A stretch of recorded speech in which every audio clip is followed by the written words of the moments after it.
नमस्कार, मी ऋतिका म्हणजेच चित्रबाई विचित्र। तर आजच्या या भागात आपण बाप्पाचे हात, पाय, मुकुट आणि अलंकार बनवणार आहोत। सर्वप्रथम मी बाप्पाचे हात आणि पाय बनवून घेतले। बाप्पाचे पाय म्हणजे जिथं डोकं टेकवलं की चिंता, दुःख, संकटे सगळं काही दूर होऊन जातं। आणि बाप्पाचे हात म्हणजे आशीर्वादाचं आणि बळाचं प्रतीक, जो त्याच्या भक्तांच्या डोक्यावर सावलीसारखा नेहमी खंबीरपणे असतो। चारही हात आता जोडून झाल्यावर आपण वळणार आहोत बाप्पाच्या मुकुटाकडे। मुकुट हा बाप्पाच्या रूपाला शोभा आणणारा सगळ्यात खास असा भाग आहे।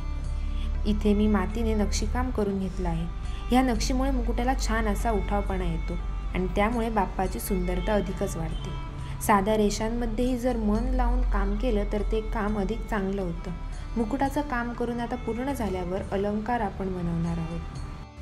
अलंकार हे बाप्पाच्या रूपाला शोभा आणतात आणि त्याला पूर्णता देतात। यामुळे मूर्ती अजूनच सुंदर दिसते। आता आपण पुन्हा भेटू पुढच्या भागात, जिथं मूर्ती अजून पूर्णत्वाकडे जाईल। धन्यवाद।